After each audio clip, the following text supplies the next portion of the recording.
profetizou. E ela falou assim: irmã, um dia ele será um grande pregador da palavra de Deus. Aleluia! É engraçado que eu era criança e eu nem levantei a mão para receber, mas a palavra estava sendo gerada aqui dentro. A palavra de Deus estava sendo gerada aqui dentro. Glória! E hoje chegou esse dia. Aleluia! E sabe, irmãos, sempre que eu penso em um encontro com Deus, eu penso em transformação. Porque se encontrar com Deus é ter a sua vida transformada. É você sentir que tudo que você precisava era desse encontro com Jesus. E quando eu vim para a TDF Church, eu acho que esse foi meu ponto de partida. Eu acho que foi daí em diante que eu estava indo em direção a Cristo. E teve um dia que eu comecei a parar para pensar, eu falei: meu Deus, como a minha vida mudou. E aí quando o pastor ministrou essa palavra e ele falou essa frase, isso entrou muito profundo no meu coração. E eu comecei a pensar nisso. E de lá para cá eu já comecei a pensar no que eu iria falar. Personagens bíblicos que tiveram encontro com Jesus, tiveram encontro com Deus e nunca mais foram o mesmo. Pessoas que tiveram a sua vida completamente mudada. E fazendo a introdução dessa ministração, ter um encontro com Jesus é chegar quarta-feira e você olhar para o relógio, você fica ansioso pelos minutos que faltam para estar aqui. Ter um encontro com Jesus é saber que vai ter coisas da sua personalidade antiga que não vai ter como mais. Porque agora a personalidade que está em nós é a personalidade de Cristo. Ter um encontro com Jesus é saber que vai ter momentos que você vai passar e as pessoas vão perceber. É saber que você vai ser aquele cara que vai dar um conselho para alguém. Aquela pessoa que as pessoas vão sempre esperar algo a mais, vão sempre esperar uma palavra de Deus, vão sempre esperar uma palavra de esperança. Você sempre vai ser essa pessoa por onde você passar. E ter esse encontro com Jesus é saber que a partir daí a sua vida vai começar a ser direcionada não mais pelos seus pensamentos, não mais pelos seus sonhos, não mais pelos seus achismos. A partir desse encontro, a sua vida agora vai ser direcionada por Deus. Vai ser o próprio Deus falando assim, ó: não vai por aqui não, vai por aqui. Eu tenho algo muito bom para você. E a evidência mais notável na vida de alguém que teve um encontro com Deus é de alguém que está sempre buscando pelo arrependimento. É de alguém que está sempre usando de forma radical a mudança para tentar todos os dias estar mais parecido com Cristo. E aí, eu queria falar de 3 pessoas que tiveram esse encontro com Deus. E essas pessoas me encorajam muito. Toda vez que eu olho para elas eu falo: uau, meu Deus do céu. Eu poderia também usar a vida de vocês como exemplo aqui, amém? Pessoas que foram transformadas, pessoas que estão cheias de Deus, pessoas que não desistiram, pessoas que continuam tentando, pessoas que continuam indo em direção ao alvo. Aleluia! E eu ia falar de 3 encontros: o de Pedro, o do apóstolo Paulo e o de João. O de Pedro, a característica que ele carrega é de alguém que é corajoso. A característica de Paulo, de alguém que teve um encontro com Jesus, é de alguém que é determinado. A de João, do apóstolo João, o apóstolo do amor, é de alguém que tem intimidade. Eita! E aí eu comecei a pesquisar, eu falei: meu Deus, quando foi que teve esse primeiro encontro? Porque a vida deles nunca mais foram a mesma. E o encontro de Lucas, está lá o encontro de Pedro, está lá em Lucas capítulo 5. Aqui é a primeira vez que Pedro olha para Jesus e fala: é agora, não tem para onde correr mais. Lá em Lucas capítulo 5, lá no versículo 1. Aleluia! Meu Deus! E aconteceu que, apartando a multidão para ouvir a palavra de Deus, estava ele junto ao lago de Genezaré, e viu estar 2 barcos junto à praia do lago. E os pescadores, havendo descido deles, estavam lavando as redes. E entrando num dos barcos, que era o de Simão, Pedro, pediram que o afastasse um pouco da terra. E assentando, ensinava do barco a multidão. E quando acabou de falar, disse Simão: faze-te ao mar alto, e lançai as vossas redes para pescar. E respondendo Simão disse: mestre, havendo trabalhado a noite toda, nada apanhamos, mas sobre a tua palavra lançarei a rede. E fazendo assim, colheram uma grande quantidade de peixes, e rompia-se-lhes a rede. Eu quero dar uma pausa aqui no versículo 6, porque quando eu estava meditando aqui em Lucas, a gente sempre vai falar do milagre, sempre da provisão. E isso é muito notável nos encontros com Jesus, porque às vezes o encontro com Jesus vem acompanhado de uma provisão. Então, se Deus está te abençoando, se Deus está fazendo um milagre na sua vida, acorda, é um sinal. É Jesus falando assim, ó: da onde vem essa bênção tem muito mais. Da onde vem esse milagre tem muito mais esperando por você. Não fica saciado só por isso não. Tem muito mais para a sua vida. E aí o texto vai continuar dizendo o seguinte: e fizeram sinal aos companheiros que estavam no outro lado do barco, para que fossem o ajudar. E foram e encheram ambos os barcos, de maneira tal que quase iam a pique. Uau! E vendo isso, Simão Pedro prostou-se aos pés de Jesus, dizendo: Senhor, ausenta de mim, que eu sou um homem pecador. Pois que o espanto se apoderara dele e de todos os que estavam, por causa da pesca de peixe que haviam feito. E de igual modo também Tiago e João, filho de Zebedeu, que eram companheiros de Simão. E disse Jesus a Simão: não temas, de agora em diante serás pescador de homens. Aleluia!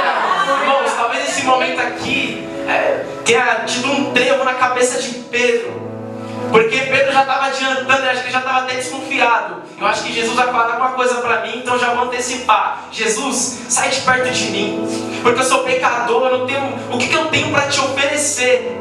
Mas irmãos, nesse momento que Jesus chama Pedro, Jesus está dando credibilidade para Pedro. Jesus está enxergando aquilo que Pedro não estava enxergando. Jesus está enxergando o futuro. Jesus está falando assim para Pedro: você não sabe falar com homens, você ainda não sabe pregar, mas sou eu que te capacito. Você não está vendo ainda, mas eu já estou enxergando Atos 2. Você não está vendo ainda, mas eu já estou enxergando você pregando e pessoas se convertendo a mim. E eu queria meditar com os irmãos nessa palavra, porque isso aqui é forte demais. Porque em Atos 2, lá no capítulo 37 ao versículo 41, é o momento que Pedro prega. Mas antes disso, a gente está acostumado a falar aqui, é o mover de Deus que acontece.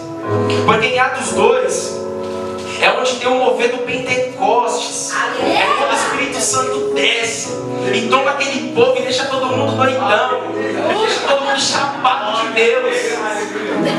E nesse ponto, irmãos, eu não vou entrar aqui nessa parte, mas nesse ponto onde o Espírito Santo de Deus desce, quando o mover do Pentecostes acontece ali, a palavra vai falar que todo mundo começou a falar em línguas. E tinha gente que começou a falar em línguas, na língua de outras pessoas, de outros povos. Mas ao mesmo tempo que tinha gente: uau, meu Deus, é o poder de Deus. É verdade aquilo que Jesus falou, que o Espírito Santo viria, e ele veio. Mas do outro lado tinha pessoas zombando, tinha pessoas olhando e falando assim: não, o que tem a ver isso daí? Isso daí não é o Espírito de Deus não. Isso daí é o povo que bebeu demais. Mas nesse momento, irmãos, é o ponto-chave. Por que eu falo que Pedro é corajoso? Porque nesse momento ele não abaixou a cabeça. Nesse momento Pedro se posicionou. Nesse momento Pedro levanta e ele vai pregar a palavra de Deus. A palavra vai falar que Pedro se levanta e vai falar: não, isso daí não é porque eles estão bêbados não. Isso daí é o poder de Deus em ação, meu irmão. Aleluia! E em Atos 2, no versículo 37, é o momento E ouvindo isto, eles compungiram-se em seu coração. Aqui Pedro já está pregando. E perguntaram a Pedro e aos demais apóstolos: que faremos, varões e irmãos? E disse-lhes Pedro: arrependei-vos, e cada um de vós seja batizado em nome de Jesus Cristo para perdão dos pecados, e recebereis o dom do Espírito Santo, porque a promessa vos diz a respeito a vós, a vossos filhos e a todos os que estão longe, a tantos quanto Deus nos tem chamado. E com muitas outras palavras isso testificava e os exortava, dizendo: salvai-nos dessa geração perversa. De sorte que foram batizados os que de bom grado receberam a sua palavra. Naquele dia, quase 3.000 almas se converteram ao Senhor. Eu posso dar a palavra de Deus para você. Talvez você tenha chegado aqui e tenha falado: meu Deus, meu sonho é um dia pregar a palavra, mas eu não conheço nada da Bíblia. Mas meu irmão, entenda uma coisa: é Jesus que te capacita. Então, meu irmão, tira um tempo do seu dia para estudar, porque eu tenho certeza que um dia Deus vai te usar. Mas a gente, irmão, precisa se encorajar. A gente precisa ter coragem. Não adianta a gente ficar parado. A gente precisa ir na frente. Assim como Pedro se posicionou, a gente também precisa se posicionar. Aleluia! Meu Deus, quem dera um dia a gente pregasse e 3.000 almas se convertessem a Deus. Meu Deus, mas eu creio que daqui vai sair esse que vai pregar. E ele a Santa Inês, o Pantanal vai se converter. E continuando com Pedro. Aleluia. Lá em Mateus, capítulo 14. Aleluia, Jesus. Meu Deus. Ele era doidão demais, meu Deus. Mateus 14. Vai dando glória aí, meus irmãos. O ambiente está diferente aqui essa noite. Mateus 14, versículo 22 ao 33. Glória a Deus, aleluia. E logo ordenou Jesus que os seus discípulos entrassem no barco e fosse adiante para a outra banda. Enquanto despedia a multidão, subiu ao monte para orar à parte. E chegada já a tarde, estava ali só, e o barco estava lá no meio do mar, açoitado pelas ondas, onde o vento era contrário. Mas à quarta vigília da noite dirigiu-se Jesus para eles, caminhando por cima do mar. E os discípulos, vendo caminhar sobre o mar, assustaram, dizendo: é um fantasma, e gritaram com medo. Jesus, porém, lhe falou logo, dizendo: tem de bom ânimo, sou eu, não temas. E respondeu-lhe Pedro e disse: ó a coragem aí, ó. Meu Deus, Senhor, se és tu, manda-me ir ter contigo por cima das águas. E ele disse: vem. E Pedro, descendo do barco, andou sobre as águas para ir com Jesus. Irmãos, o que eu entendo com essa palavra? O que eu entendo com Jesus aqui? Muitas das vezes a gente é colocado em cenários, a gente é colocado em ambientes onde Jesus está falando assim, ó: pisa, pisa porque eu estou com você. Mas Micael, como é que eu piso sem chão? Pisa, porque agora é sobre a palavra de Deus. Como é que eu piso se não tem degrau? Pisa, meu irmão, porque Deus não te deu um espírito de covardia. Deus te deu um espírito que avança. Então avança, pisa, porque é sobre a palavra de Deus. Talvez você esteja perguntando, mas adianta o texto. Porque Pedro, quando começou a caminhar, ele afundou. Mas meus irmãos, quando vocês pisarem, vocês não vão só dar alguns passos, vocês vão correr por cima das águas. Aleluia! Glória a Deus! Oh, meu Deus! Em Atos 3, Atos 3, versículo 9. Isso aqui é forte demais. Aleluia! Aleluia! Glória a Atos 3. Aleluia, Jesus. Meu Deus. Atos 3, versículo 1 ao 9. Aleluia, Jesus. Glória a Deus. Meu Deus. Queremos te encontrar aqui essa noite. Glória a Deus. Queremos um encontro transformador aqui essa noite, Jesus. Meu Deus. Queremos sair daqui com o coração palpitando, Jesus. Aleluia. Aqui nesse cenário, Glória a Deus. Pedro, ele vai curar um homem que era coxo. E a palavra de Deus diz o seguinte: e Pedro e João subiam juntos ao templo, à hora da oração, a nona. E era trazido um varão que desde o ventre da sua mãe era coxo, o qual todos os dias punham à porta do templo, chamada Formosa, para pedir esmola aos que entravam. O qual, vendo a Pedro e a João que ia entrando no templo, pediu-lhe que desse uma esmola. E Pedro, com João fitando os olhos deles, disse: olha para nós. E olhou para eles, esperando receber alguma coisa.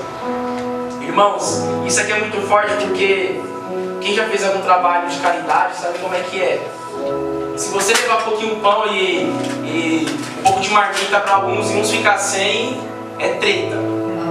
Então, o que todo morador de rua está esperando é alguma coisa.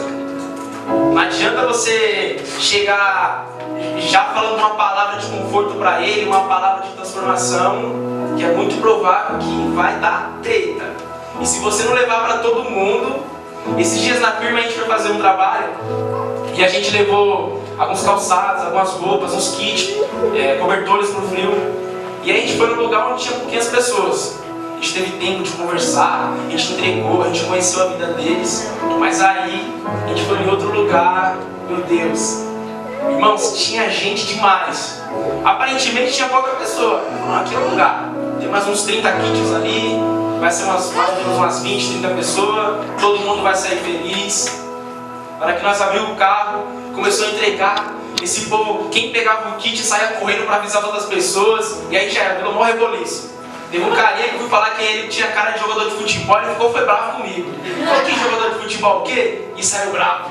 Falei, meu Deus, isso tudo porque ele saiu sem um kit. Ele chegou em mim e pediu uma blusa. E ele falou, você tem blusa M aí? Tem um kit M aí, eu uso M. E aí eu peguei e achei um kit M. Só que nessa hora alguém chegou e meteu a mão no kit que era dele. Ele, meu, você deu meu kit pro cara, meu, como assim? Eu falei, meu irmão, não dele, foi ele que pegou. Não, que não sei o que, você deu meu kit pra ele, como assim? Então deu treta. Então nesse momento aqui, o homem coxo está esperando isso. Ó, vocês têm que me dar alguma coisa, cara, é o que eu espero. Mas aí, olha o que o texto vai falar. E disse Pedro, não tenho prata nem ouro, mas o que eu tenho, isso eu te dou. Em nome de Jesus Cristo, o Nazareno, levanta-te e anda. O levantou, e logo seus pés e arteiros se firmaram, e saltando ele pôs-se em pé, e entrou com eles no templo, andando e saltando e louvando a Deus. Aleluia! Irmãos, a gente, nos últimos dias, a gente ouviu muita ministração do pastor que diz o seguinte: a palavra, para causar efeito, ela precisa ser liberada. A palavra, para causar efeito, ela precisa ser liberada. Então, nesse momento, Pedro está falando o seguinte: eu não tenho ouro nem prata, mas o poder de Deus que está em mim, eu te dou. A cura que está em mim, a autoridade que foi depositada sobre minha vida, essa eu te dou. Então Pedro estava falando o seguinte: eu não tenho dinheiro, mas eu tenho uma palavra de transformação para a sua vida. Levanta e anda. Irmãos, a gente precisa entender o seguinte: a nossa boca, ela tem poder. Então a gente precisa entender o seguinte: que onde há cenário de destruição, a gente declara um cenário de restauração. Aonde tem um cenário de tribulação, um cenário de confusão, a gente declara, a gente profetiza um cenário de paz. aonde tem um cenário de morte, aonde tem um vale de morte, a gente profetiza a vida. A gente precisa entender o seguinte: por onde a gente passar, a gente não pode ficar declarando coisas ruins. A gente tem que aprender como Pedro, que a palavra, quando é liberada, tem poder. Então a partir de hoje, a gente não vai declarar mais coisas ruins, a gente vai declarar coisas boas, a gente vai declarar o poder de Deus sobre a vida das pessoas, a gente vai declarar um Deus que pode todas as coisas, um Deus que tem poder para fazer infinitamente mais. Talvez você esteja se perguntando: mas Micael, às vezes até tento na minha casa, até tento na minha vizinhança, no meu bairro, no meu serviço, com os meus amigos, mas parece que todas as vezes que eu vou falar de Deus, eles me ignoram. Mas parece que todas as vezes que eu vou declarar alguma coisa boa, todas as vezes que eu vou exercer minha fé, eles me taxam como doido, eles me taxam como louco. Não tem nada a ver com o que você está falando, mas não tem problema. 1 Coríntios capítulo 1, versículo 18. A palavra de Deus para o mundo é loucura, mas para nós que estamos sendo salvos é poder de Deus. Aleluia! Meu Deus! Glória! É poder de Deus. É o poder em ação. Eu lembro uma vez que conversando com o pastor, e eu falei assim: pastor, eu estou encucado com uma coisa aqui, porque eu sei que a gente tem que perdoar, mas tá difícil. E aí o pastor estava me levando em casa, eu comecei a conversar com ele. Eu falei assim: pastor, cara, eu tô certo. Como é que eu perdoo desse jeito, pastor? Mas é difícil, cara. Eu tô exatamente certo, eu tô correto no que eu fiz. E aí o pastor: mas como assim, meu? E o que a palavra ensina? Que é o ofensor. Não é o ofensor que pede perdão, mas é o ofendido. E aquela palavra foi no meu coração. Eu falei: meu Deus. E aí, uma vez trabalhando, eu estava ajudando um amigo e ele fazendo uma correria com as peças que ele tinha que fazer. Eu ajudando ele e tal. Aí chegou um momento que eu falei assim: ó, tem tantas peças, você me entregou 30 peças, um negócio assim. E ele falou: o quê? Você é doido? Ele já começou a ficar muito bravo. Mas assim, 30 peças? Você não está marcando direito, que não sei o quê. E eu olhei pra cara dele e falei: meu Deus, vou matar esse cara aqui agora. Meu Deus, é agora que eu sou demitido. Estou ajudando o cara. Mas aí eu olhei pra cara dele e falei assim: amigo, você me perdoa? Desculpa. Ele tá. E aí eu fui pra minha sala. E aí passou um tempo, passou a hora do almoço. E quando foi umas 2 horas da tarde, eu escutei alguém batendo no vidro. Eu olhei pra trás assim, eu vi ele. Ele me chamou e ele me deu um abraço. Uau! E aí ele me deu um abraço e falou assim: ô Mica, você me pediu perdão, mas quem deveria ter pedido perdão era eu. E eu lembro do que o pastor disse, porque a palavra em nós, ela é transformadora. Quando a gente tem um encontro com Jesus, a gente não pode ficar se prendendo ao que a gente acha, ao que está certo. Quando a gente tem um encontro com Jesus, a gente tem que ter aquilo que Jesus ensinou. E eu me lembro que muitas vezes também eu perguntei para os pastores, eu falei assim: pastor, mas como é que eu medito na palavra? Por onde eu começo? E o pastor sempre falava: Mica, comece seguindo Jesus. Comece seguindo Jesus, os passos por onde Jesus caminhava. Comece entendendo o que Deus fazia, o que Jesus ensinou.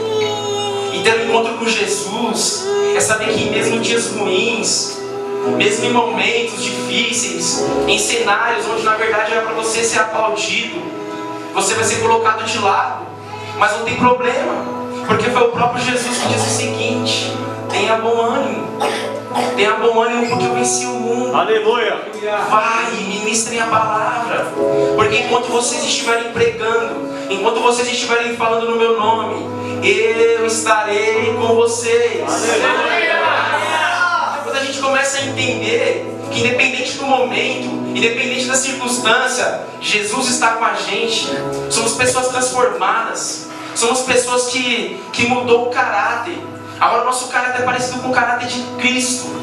A gente começa a entender que não importa a situação, não importa quem é a pessoa, não importa se é amigo, se é inimigo, a gente tem que proclamar o Evangelho, a gente tem que fazer aquilo que Jesus ensinou.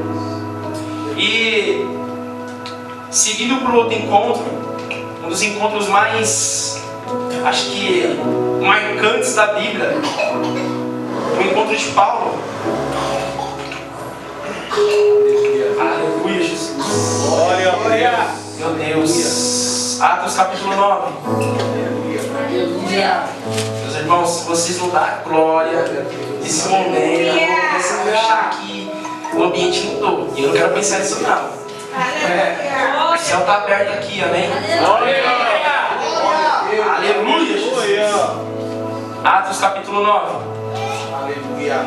Aqui nesse momento o próprio Cristo está se apresentando a Paulo.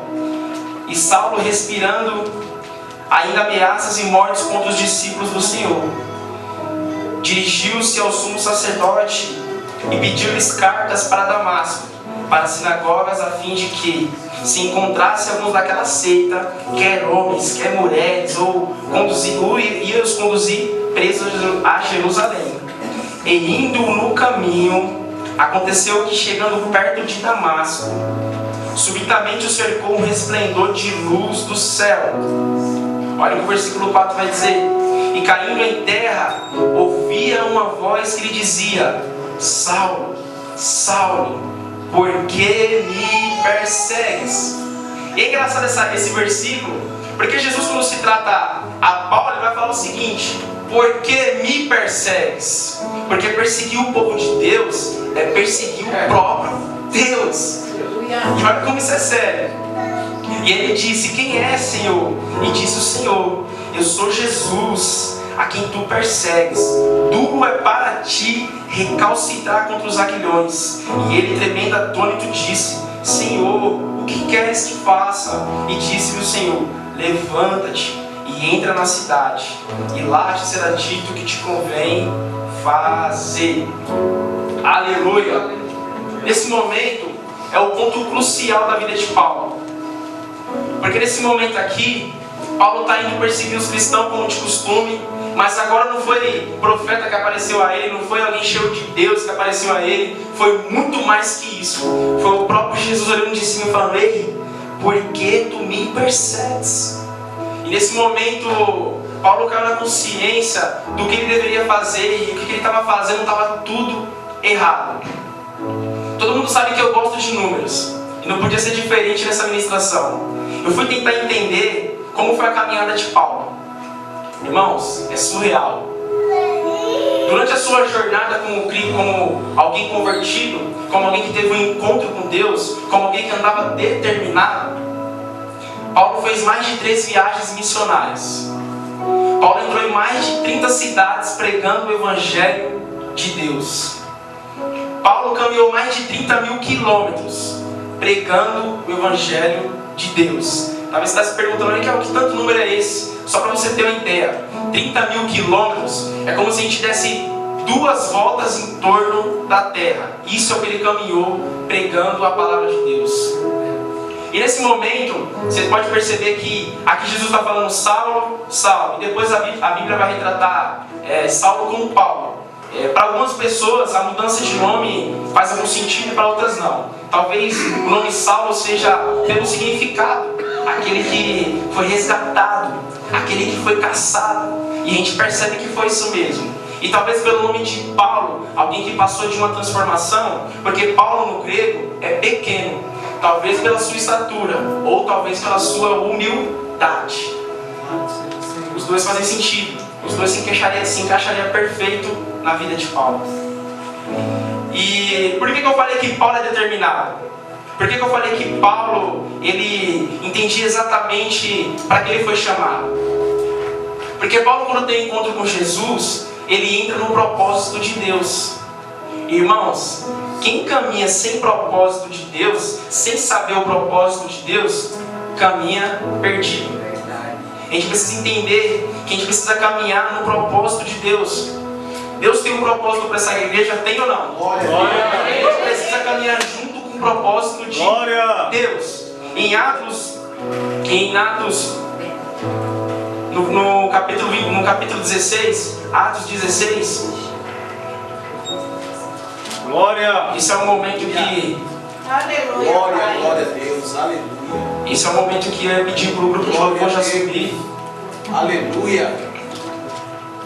Glória a Deus. Aleluia. Aleluia, Deus. Glória. Atos 16. Aleluia. Glória a Deus. Glória a Deus. Aleluia. Aleluia, glória. Aleluia, Jesus. E apresentando-os os magistrados disseram: estes homens, sendo judeus, perturbaram a nossa cidade e nos expõem costumes que não é lícito de receber nem praticar, visto que somos romanos.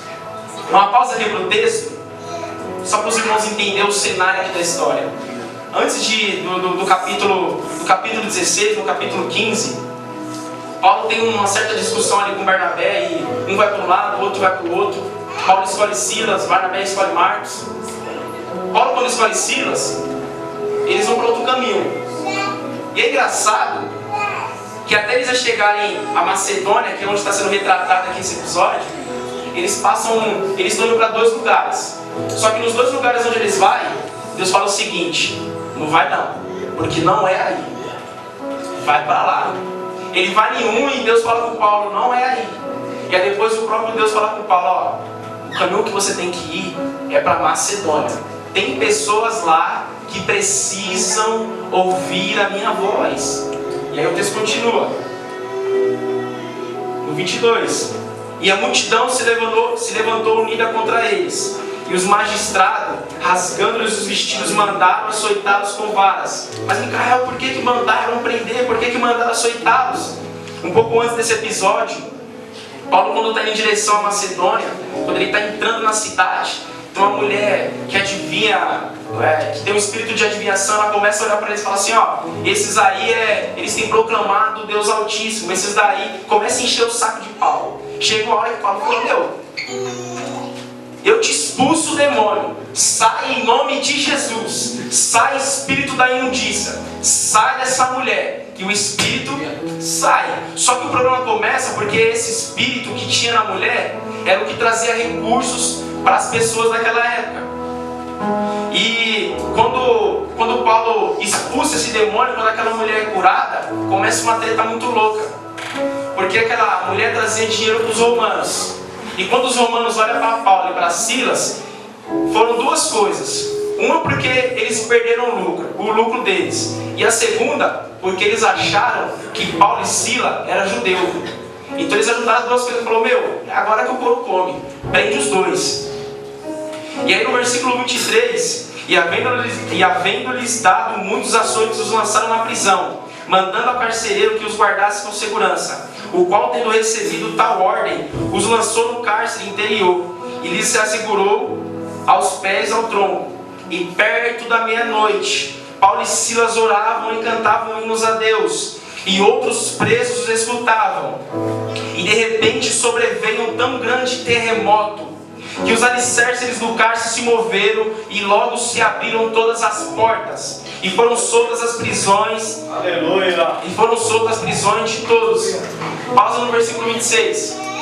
Irmãos, uma coisa que eu aprendo aqui também é que não é o ambiente que faz a nossa adoração, é a nossa adoração que faz o ambiente, amém? Não é o ambiente que faz a adoração, é a nossa adoração que faz o ambiente. Tem gente que já entendeu, mas eu vou repetir para a terceira vez. Não é o ambiente que faz a nossa adoração, é a nossa adoração que faz o ambiente.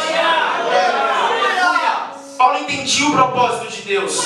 Paulo era determinado demais. Então nesse momento aqui, talvez você esteja se perguntando: mas Paulo, será que foi Deus que falou com você para ir para Macedônia? Paulo, será que foi Deus que falou com você para entrar nesse caminho? Porque agora a gente está preso. Mas Paulo entendia o propósito de Deus. O propósito de Deus não era só eles adorarem, eles orarem e as prisões caírem. Até porque o texto fala que quando as prisões se abriram, eles não fogem. E aí o texto vai continuar dizendo o seguinte: E acordando o carcereiro e vendo abertas as portas da prisão, tirou a espada e quis matar-se, cuidando que os presos já tinham fugido. Mas Paulo clamou com grande voz, dizendo: não te faças nenhum mal, que todos aqui estamos. E pedindo luz, saltou dentro dele e todo trêmulo se prostrou ante Paulo e Silas. E ao pergunta dele, e tirando-os para fora, disse: senhores, o que é necessário para que eu faça o que é necessário para que eu faça para me salvar? E eles disseram: crê no Senhor Jesus Cristo e será salvo tu e a tua casa. Nesse momento, o propósito estava sendo cumprido. Não era só as prisões caírem, não era só eles adorarem. Era alguém que precisava ouvir a voz de Deus, alguém que precisava ver a manifestação de Deus. Porque naquele momento que o carcereiro veio, eles não fugiram. Meu Deus, que Deus é esse? Que Deus é esse que faz essas coisas? Oh Deus! Aleluia! E tem mais. A palavra vai dizer que não só ele foi salvo, mas ele e a casa dele, todos foram salvos. Aleluia! A igreja pode ficar de pé, aleluia! Muitas das vezes, irmãos, entenda uma coisa. Pega isso pelo amor de Deus. Oh meu Deus! Muitas das vezes seremos esse intermédio do encontro das pessoas lá fora com Deus. É as nossas vidas em ação. A gente precisa entender o seguinte: somos porta-voz de Deus. Porque foi o próprio Paulo que disse: não sou eu que vivo mais, mas é Cristo que vive em mim. Sede meus imitadores, assim como eu sou de Cristo. Então, em nome de Jesus, a sua vida será um intermédio daqueles que precisam já chegar a Deus. Aleluia! Oh meu Deus! Nessa noite, talvez você tenha chegado aqui se perguntando: eu tenho orado tanto. Pois é, meu irmão, é hoje. Oh Deus!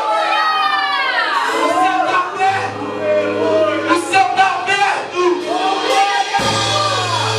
Só quem veio para adorar, só quem veio para receber é quem está vendo. Oh meu Deus! Aleluia! E para finalizar com João, o apóstolo do amor, aquele que escreve o livro e fala, aquele que Jesus o amava, alguém íntimo com Deus, alguém que teve um encontro com Jesus Glória! e não queria sair dos seus braços. Aleluia! Aleluia! Pedro e Paulo, eu falei do começo do encontro, mas de João, eu vou falar do final da história. No final da vida de João, ele é levado para a ilha de Patmos. O imperador Domiciano, ele queria fazer de tudo para calar a voz de João. Você tem pregado, pessoas têm se convertido, pessoas não estão mais me acompanhando. Não vai dar certo não. Meu Deus! Então o imperador Domiciano faz o seguinte: ele pega João e joga na ilha de Patmos, com o intuito do seguinte: isolar a João, Jesus da glória! calar a voz de João. Aleluia! Meu Deus! Mas tem um problema, Deus! porque quem tem intimidade com Deus nunca fica isolado. Quem tem intimidade com Deus nunca fica isolado.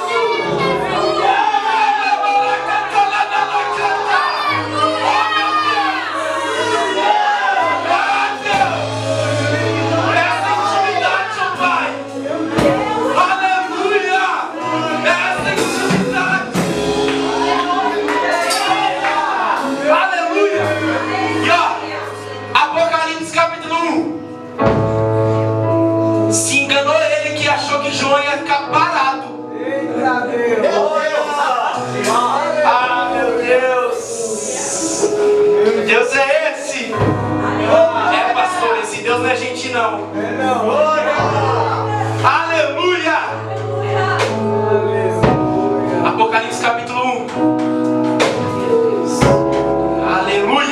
versículo 4. Vamos adiantar um pouco.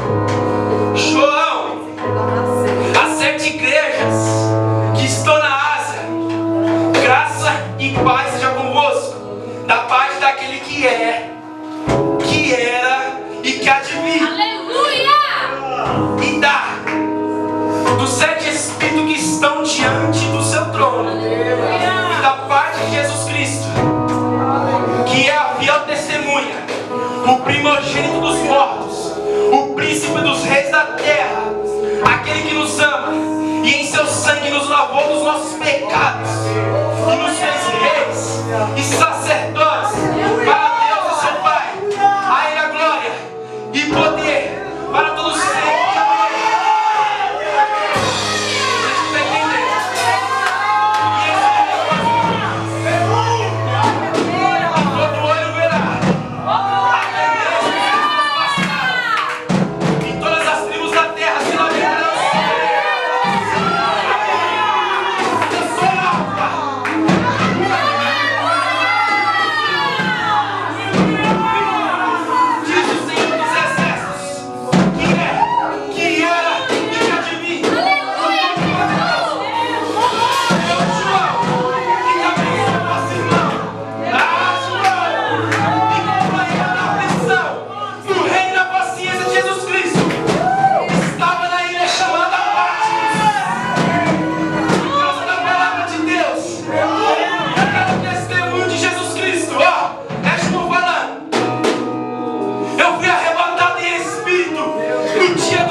Melhor.